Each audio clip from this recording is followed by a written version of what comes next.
I burst through the double doors of my parents' Tudor-style home, the evening air clinging to my rain-soaked hair. The chandelier light hits my face, momentarily blinding me as I stumble into their marble foyer. My swollen eyes scan the crowded room where champagne glasses clink against the backdrop of classical music. Mom spots me first. Her smile freezes, then melts into a tight-lipped grimace as she excuses herself from a cluster of well-dressed guests.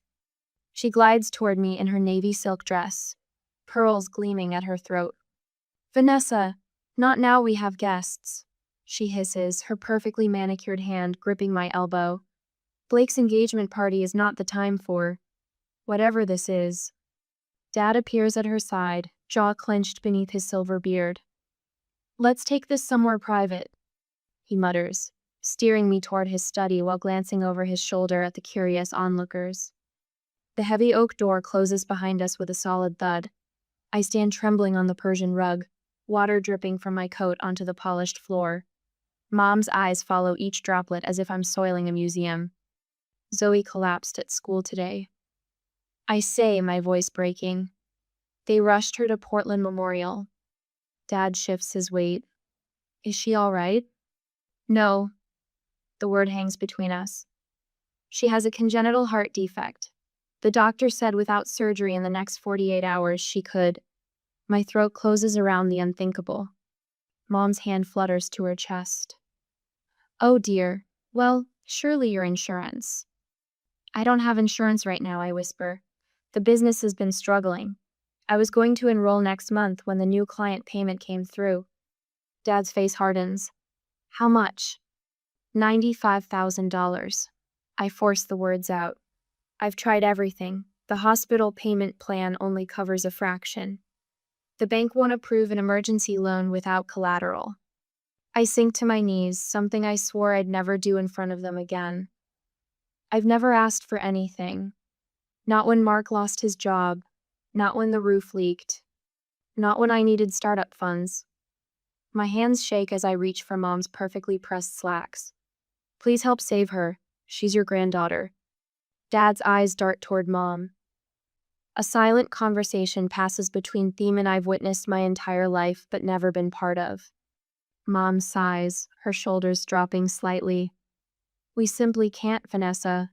Blake's wedding is in 3 months. We've already committed to covering the costs." "What costs could possibly?" "Always trying to steal my spotlight, sis?" Blake's voice cuts through the room as he leans against the doorframe, champagne flute dangling between his fingers. His fiancée Lauren hovers behind him, her diamond ring catching the light. "Not now, Blake." I start, but Dad interrupts. "We've already put down $250,000 for the venue, catering, and honeymoon package," he explains as if discussing a reasonable business investment. "Non-refundable deposits." My mind flashes to the hospital room I left just an hour ago. Zoe's small body swallowed by white sheets, the oxygen mask fogging with each labored breath. The crayon drawing clutched in her handstick figures labeled Mommy, Daddy, me, Grandma, and Grandpa, Doctor. Levine's compassionate but firm deadline. "We need payment confirmation by tomorrow afternoon to schedule the surgery." I stare at them, these strangers wearing my parents' faces. Dad checks his watch. Through the door, laughter rises from the party. "Maybe you should have planned better," Mom whispers, adjusting her Braceletta family heirloom she promised would be mine someday. "There are consequences to poor financial decisions, Vanessa." I rise slowly, something hardening inside me with each passing second.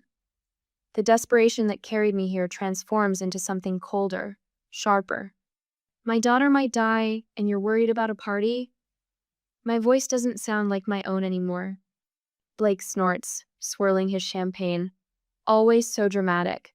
Get better insurance next time. Some of us have actual plans for our future." My hands tremble as I reach for Mom's wrist. I unfasten the sapphire bracelet, the one Grandma gave her, the one she dangled as a reward for my good behavior throughout childhood. "Take this back," I say, placing it in her palm and closing her fingers around it. "I'll find another way." Dad clears his throat. "Vanessa, be reasonable." I straighten my spine, shoulders back, chin lifted. I've never seen more clearly in my life. Walking through the crowd of whispering guests, I feel their eyes on my back.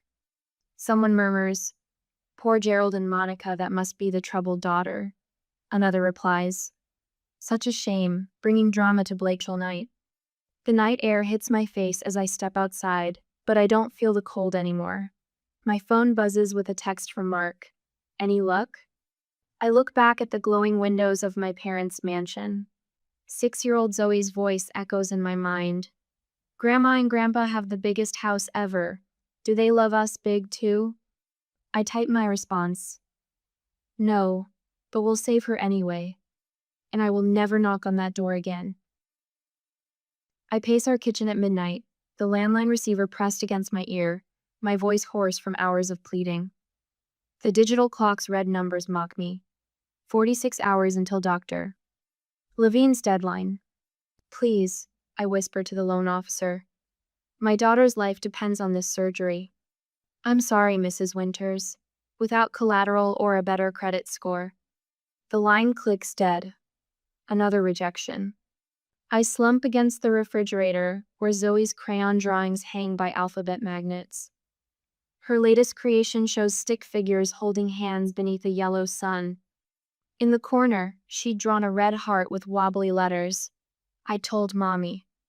Mark enters the kitchen, his eyes hollow with exhaustion. He places a crumpled check on the table. 8,000, he says quietly. "Johnson finally bought the Mustang." I stare at the check. Mark had restored that '67 Mustang over 3 summers, working weekends while I built my business. His father's birthday gift when he turned 16. "Mark, you loved that car." He takes my hand, his calloused thumb tracing circles on my palm. "I love Zoe more." I add the check to our Pioneer Life Savings, Mark's $401k early withdrawal, the Mustang money. $72,000. Still 23,000 short. I drop my head to the table. It's not enough. Mark's arms encircle my shoulders. "We'll find a way." The doorbell rings at 6:13 a.m. I stumble to answer it, still wearing yesterday's clothes. The mortgage rejection letter sticks to my cheek, pulled free by static as I open the door. Tom and Denise Winters stand on our porch. Mark's parents. Tom's weathered face is grim beneath his faded Carhartt cap. Denise clutches a worn leather purse against her floral house address. "Tom, Denise." My voice cracks. "It's early." Tom clears his throat. "Can we come in?" In our living room, they perch awkwardly on the edge of the sofa. Tom's rough hands fidget with his cap. Denise's eyes drift to the photo of Zoe on our mantel gap-toothed smile, strawberry blonde pigtails. Mark appears from the bedroom, surprise flickering across his face. "Mom? Dad? What are you doing here?" "We heard what happened," Tom says, his gruff voice softening. "Called your cell 3 times. Battery died," Mark mumbles, running a hand through his disheveled hair. Denise reaches for her purse. "How is our grandbaby?" "Stable," I answer, the medical terminology bitter on my tongue. "For now." Tom shifts, boots scuffing our worn carpet. "We got the cabin in Montana." I blink, confused. The cabin, their retirement dream. A 1-room structure on 5 acres of pine forest that Tom built with his own hands 20 years ago. "What about it?" Mark asks. Tom exchanges a look with Denise. "Sold it. Got a decent price." "You what?" Mark's voice rises. "Dad, that cabin was your everything." "No." Tom's eyes, the same deep brown as Mark's, hold steady. "Family is everything." Denise opens her purse, removes an envelope, and places it on our coffee table. $38,000. The room blurs as tears fill my eyes. I stare at the envelope, unable to move. Mark kneels beside his mother. "We can't take this."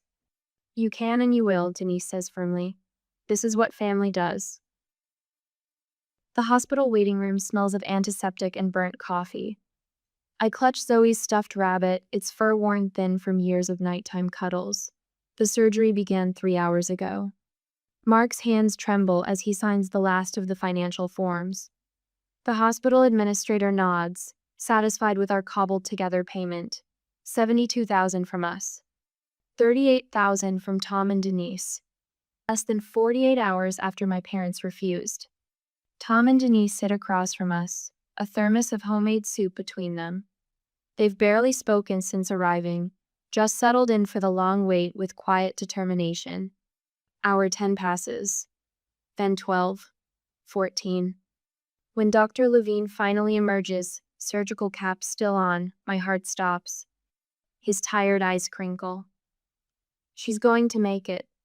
My phone buzzes a week later. A text from Blake. Mom wants to know if Zoe survived. Also, you're causing drama at my engagement dinner. I stare at the screen. Another text arrives. Dad told the Hamiltons you were too irresponsible to afford proper insurance. My voicemail icon flashes. Gerald's voice fills my ear. Your actions reflect poorly on this family's reputation. I delete it without listening to the rest. The mail arrives that afternoon. Cream envelope, gold embossing. Blake and Lauren's wedding invitation, addressed only to Vanessa. No mention of Zoe, no mention of Mark. In Zoe's hospital room, Tom sits beside her bed, teaching her to cast an imaginary fishing line. Her IV-bruised arm follows his movements. When you're better, he promises, we'll take you to real water. Zoe giggles. Can I catch a shark? Start with trout, Tom winks. Work your way up. Denise bustles in with another container of homemade stew. She's brought a different meal every day, filling our refrigerator with labeled containers of comfort food. Mark enters behind her, arms full of Zoe's school books. He's been handling childcare, household duties, and supporting my clients while I keep hospital vigil. I watch them, this circle of love around my daughter. No designer clothes or country club memberships. Just steadfast presence when it matters most. The truth settles in my chest. Blood doesn't make family. Love does. Between Zoe's treatments, I sketch new designs at her bedside. My employees drop by with meals and updates on projects they've covered in my absence. Clients send flowers. Neighbors organize meal trains. Mark's coworkers donate vacation days so he can stay home longer. This small community wraps around us like a protective shield. I record each kindness in Zoe's journal, proof that goodness exists beyond the walls of my parents' mansion. As Zoe sleeps, I make a promise to myself. I will never be vulnerable like this again. Not financially, not emotionally.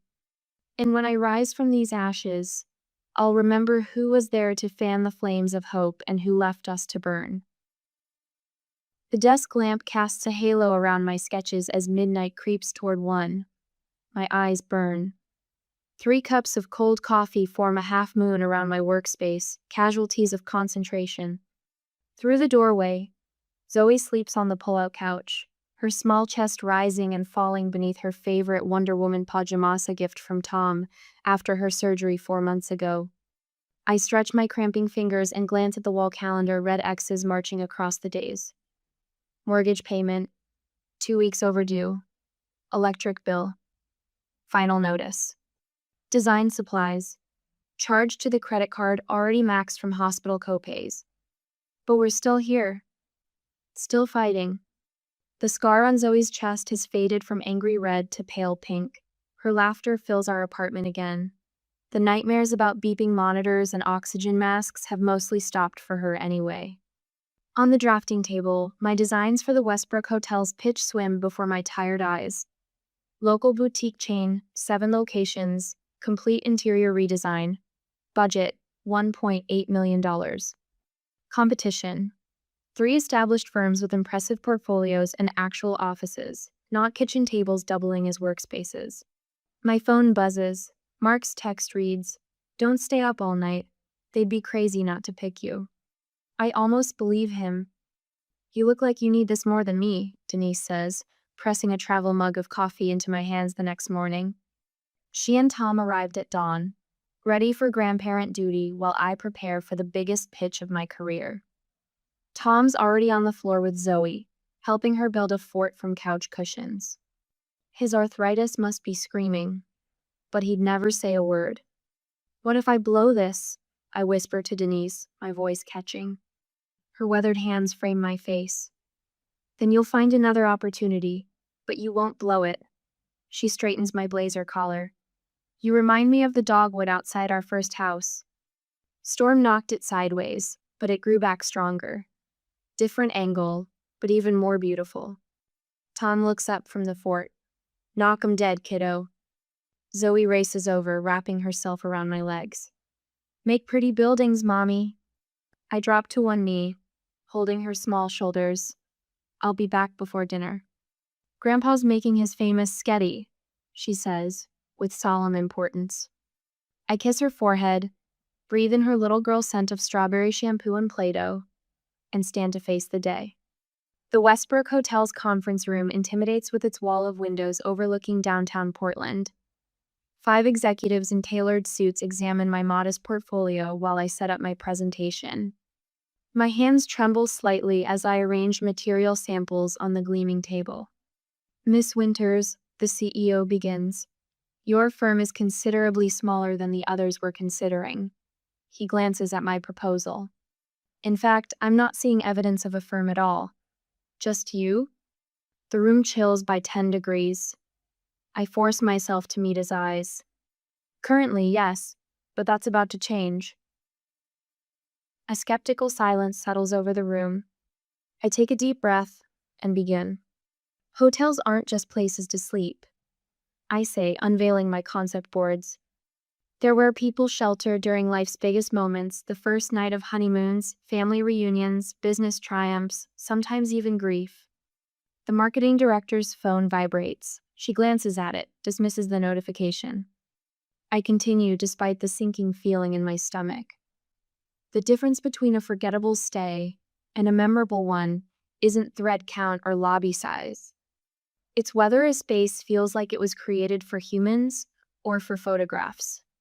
I reveal my designs, room-by-room spaces with secret reading nooks, family suites with thoughtful touches for kids, business rooms with adjustable lighting that combats time zone fatigue. The financial officer checks his watch. Time for my final play. I pull out photos of Tom and Denise's cabin before and after my redesign. Last year, my in-laws sold their cabin to help pay for my daughter's heart surgery after my parents refused to help. When my daughter recovered, I redesigned their new place as thanks. The room stills. Even the financial officer looks up. I didn't just replace what they lost.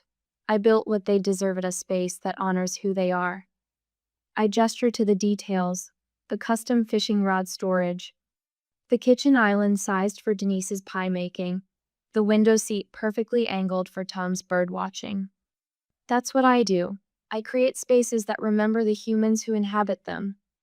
The CEO leans forward. Why do you deserve this contract, Miss Winters? The question hangs in the air.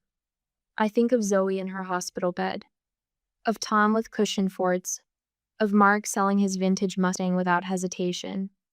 Because I've learned what matters, I answer simply, and it's not what most people think. The notification chimes while I'm washing dinner dishes 3 days later. Mark stops mid-sentence, watching my face as I check my phone. Westbrook Hotels is pleased to inform you. Accepted your proposal. Contract delivery tomorrow. $1.8 million initial phase. The phone slips from my fingers. Mark catches it, reads the screen, and lets out a whoop that brings Zoe running from her bedroom. He lifts me off my feet, spinning me in circles while I sob and laugh simultaneously. Zoe dances around us, caught in our jubilation, without understanding its source. We did it, I breathe into Mark's shoulder. We actually did it. 6 months later, I stand in the doorway of my actual office. Not a corner of the living room, not a borrowed desk in someone else's building. Winters Design Studio etched in frosted glass on the door. Behind me, 3 designers work at their stations. The Seattle expansion opens next month. 4 more hires pending. My phone buzzes with a text from Blake. Heard about your success. Mom and Dad talking about reaching out. Thought you should know. I delete it without responding. A package sits on my desk.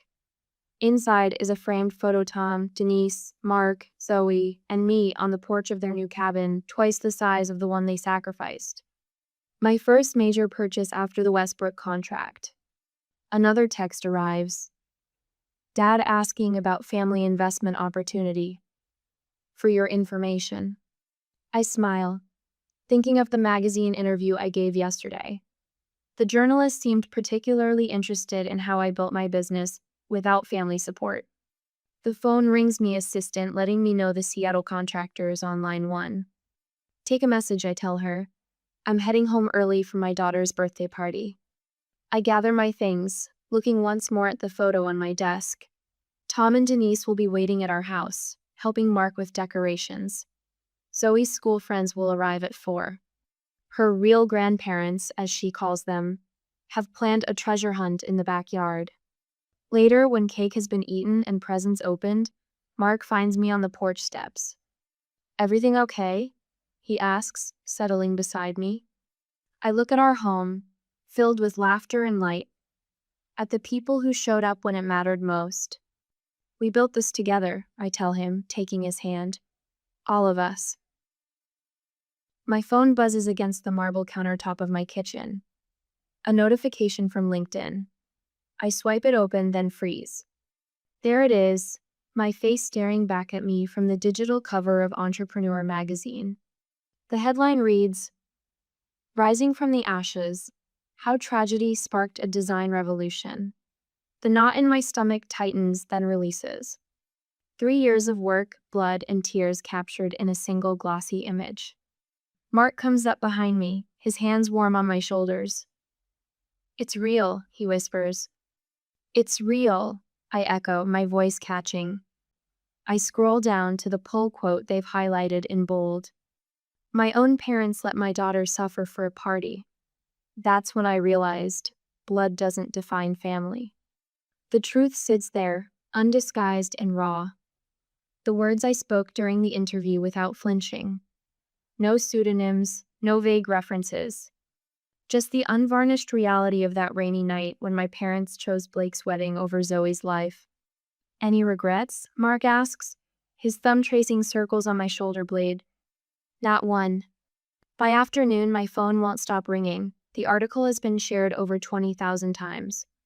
Business influencers I've admired for years are praising my integrity in the face of impossible choices. 3 podcast invitations arrive before lunch. Mom, why is your picture everywhere? Zoe asks, her small finger pointing at my laptop screen where another share notification pops up. I lift her onto my lap, her healthy heart beating against mine. Remember how I told you that sometimes stories help other people feel brave? She nods, solemn. At 9, she understands more than I sometimes wish she did. Well, I told our story. The first hint of fallout comes from an unexpected source, Elaine Withers, who sits on the same charity board as Monica. She calls me directly. I don't know if I should tell you this, she starts, voice lowered as if someone might overhear. The Palmers didn't come to the spring fundraiser. Gerald claimed they had another engagement, but Elizabeth saw them pull up to the country club, then turn around and leave when they spotted the Hendersons. I say nothing, letting her continue. Rumor has it their furniture store has lost 3 corporate accounts in the last month. People talk, Vanessa, and after that article, I thank her for the call, keeping my voice neutral. But after hanging up, I don't feel the rush of satisfaction I'd imagined. Just a hollow sort of completion, like turning the final page of a book you've waited years to finish. A text from Lauren, Blake's wife of 2 years, arrives next. Just read your story. Blake never told me. Is it really true? 2 days later, while reviewing blueprints for our Denver expansion, my assistant interrupts with news from Mark's cousin who works at Blake's firm. He didn't get the promotion, she says, eyes wide. Apparently his boss read the article and questioned his character and judgment. Blake threw a fit, accused you of sabotaging him.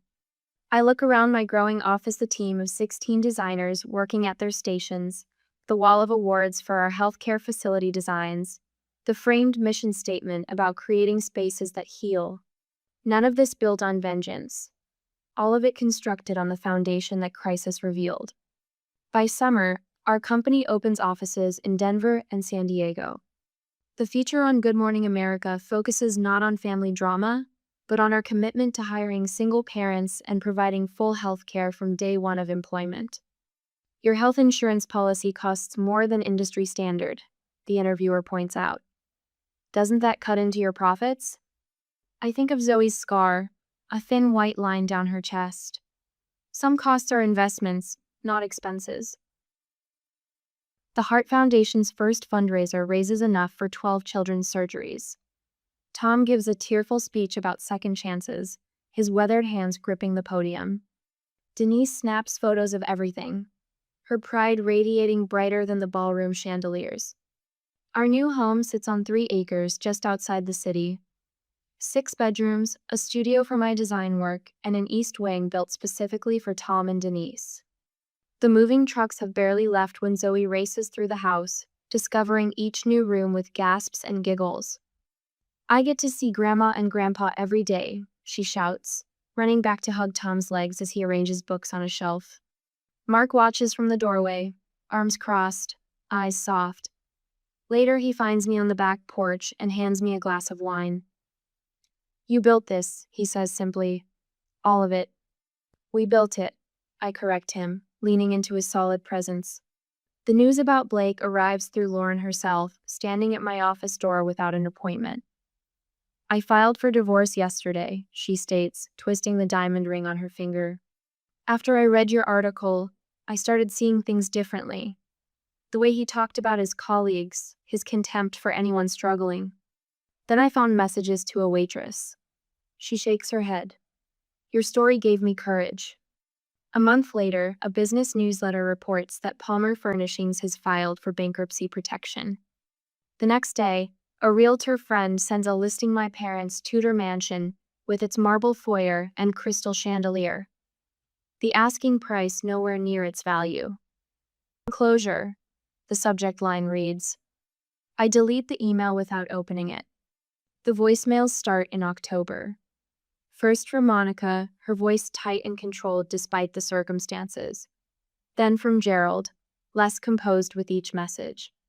I listen to each one once, then erase them, watching the notifications disappear one by one. Until the last one, left at 11:47 p.m. on a Tuesday. Vanessa, please, Gerald's voice cracks. We have nowhere else to turn. I play it twice. The man who checked his watch while I begged for my daughter's life, now begging for my attention. I set the phone down and walked to the window, watching the autumn leaves spiral to the ground. My finger hovers over the callback button. Sunlight slices through the floor-to-ceiling windows of my office, casting long shadows across Italian marble. I adjust the black leather suitcase on my desk, centering it perfectly between the crystal paperweight and my Mont Blanc pen. The weight of what's inside doesn't match its sleek exterior. Miss Winters? My assistant's voice breaks through the intercom. Your parents have arrived. Send them in. My voice sounds steadier than I feel. The double doors open, and I barely recognize the 2 people who enter. Dad's silver hair has thinned, his shoulders stooped beneath his discount department store blazer. Mom clutches her knockoff handbag, her once perfect makeup applied with a shaky hand. Their eyes dart around my office, taking in the minimalist furniture, the views of downtown Portland, the evidence of everything they're not anymore. Thank you for seeing us, Vanessa.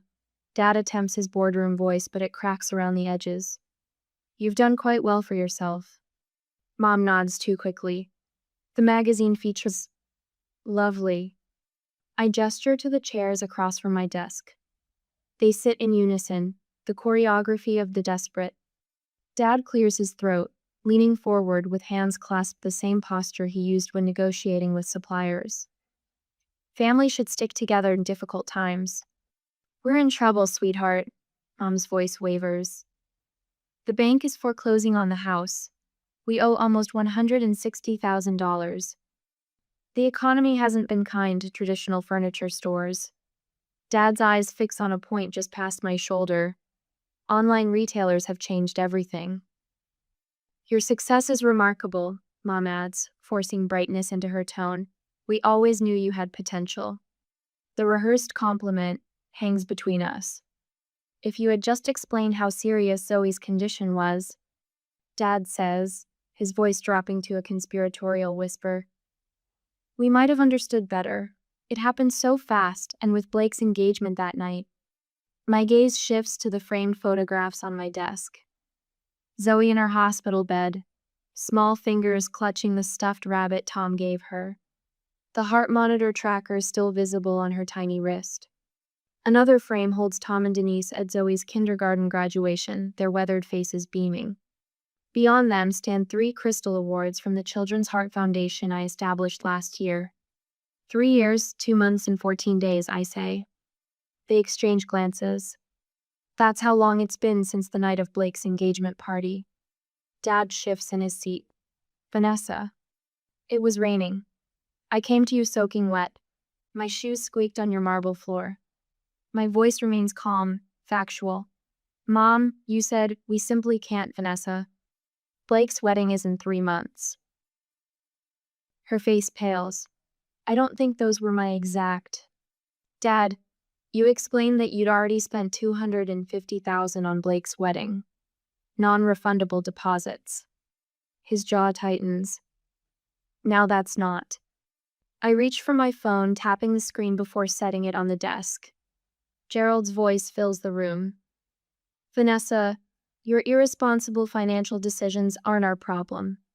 Blake manages his money properly. Perhaps you should take notes instead of asking for handouts. It reflects poorly on this family's reputation. The recording ends. Silence stretches between us. Did you ever once visit Zoe in the hospital? I ask. Mom's eyes drop to her lap. Dad's throat works soundlessly. Mark's parents sold their cabin, their retirement dream, to help save their granddaughter. Tom sat in that waiting room for 14 hours straight. Denise learned to change Zoe's bandages and monitor her medication. They showed up. I stand, my palms flat against the cool surface of my desk. Do you know what Zoe asked me after she recovered? Why don't Grandma and Grandpa love me like Grandma Denise and Grandpa Tom? Mom's mascara smears as tears track down her cheeks. With steady hands, I slide the suitcase across the desk toward them. Take it, I say, and leave. From this moment on, I'm no longer your daughter. Dad's fingers tremble as he unlatches the case. Inside, neatly stacked bills fill every corner. $160,000, I tell them. Exactly what you need, not a penny more. Vanessa, Mom starts. This isn't forgiveness, I cut her off. It's freedom. Mine. They stand slowly, Dad clutching the suitcase like a life preserver. Their reflections distort in the polished marble as they walk to the door, shoulders bent with the weight of their shame. When the doors close behind them, I remain standing until the sun dips below the skyline, painting my office in amber and shadow. My fingers brush across Zoe's photo, then Tom and Denise's. For years I carried the weight of their rejection like stones in my pockets, dragging me under. Not anymore. It's finally over, I whisper to the empty room. And for the first time since that rainy night, I feel the truth of those words in my bones. Not a weight lifts, a chain breaks. I watch Tom flip burgers on the grill, his weathered hands guiding Zoe's smaller ones on the spatula. She squeals with delight as flames leap up when the patty turns. That's it, kiddo. You've got the touch, he says, ruffling her hair. The late afternoon sun spills across our backyard, casting long shadows over the picnic table where Denise and Mark arrange plates, napkins, and condiments with easy familiarity. Their laughter carries across the lawn, a soundtrack I once thought belonged only in movies about other people's lives. Mom, Grandpa says I'm the best burger flipper in 3 states, Zoe calls out, her voice strong and clear, no trace of the fragile whisper that haunted hospital corridors 2 years ago. Only 3? I call back, reaching for the lemonade pitcher. I'd say at least 5. Mark catches my eye across the yard and winks. The smile lines around his eyes deepen, telling a story of weathered storms and unexpected sunshine. The garden gate swings open as the neighbors arrive with a homemade apple pie. Our small gathering swells with voices and movement chosen family, expanding in concentric circles of warmth. Later, while Tom serves ice cream, Zoe tugs at my sleeve. She thrusts a paper into my hands, crayon colors bright against the white background. "I made us," she announces. 5 figures stand hand in hand beneath the yellow sun. Mark me, Zoe in the middle, Tom and Denise flanking us. Each face bears a wide rainbow smile. "It's beautiful, sweetheart." My finger traces the drawing. Zoe's brow furrows. "Lily at school has 2 grandmas and 2 grandpas. How come I only have 1 set?" The question catches in my throat. I kneel to your eyes, those eyes so like mine. "Family isn't always about who shares your blood," I say, choosing words with the care of someone who knows their weight. "Sometimes it's about who chooses to love you no matter what." Her 7-year-old wisdom considers this. Like how Grandpa Tom taught me to fish in my hospital bed. Exactly like that. She nods, satisfied, and runs off to help Denise serve pie. Mark hands me an envelope that arrived in today's mail. Lauren's return address surprises me. Inside, a card thanks me for the foundation grant funding her new therapy practice. She mentions Blake struggling but finally facing his mistakes. My parents live in a small apartment now, their mansion long gone. The mention stirs nothing in me, neither satisfaction nor sorrow. I watch my company's summer picnic set up in the park across the street, 50 employees and their families gathering under banners announcing full healthcare coverage for all. 3 scholarship recipients from our design program help arrange tables. Their backgrounds mirror my own struggle, but their futures hold more promise. From the porch steps, I observe Zoe at the piano Tom bought her last Christmas. Her fingers, once tethered to ivy lines, now dance across keys. The heart monitor that once tracked her survival sits in a memory box upstairs, a reminder of what almost was and what is. My gratitude journal lies open beside me. Today's entry simply reads, "I have everything that matters." Golden light bathes all of us as the sun begins its descent, not the cold gleam of wealth, but the warm glow of enoughness. I once thought revenge would feel like victory the moment my parents realized what they'd lost. But true peace came from building something meaningful instead of destroying what hurt me. The greatest revenge wasn't in their downfall, but in creating happiness they couldn't touch. My gaze sweeps over a mismatched, perfectly complete circle. Family isn't who owes you. It's who shows up.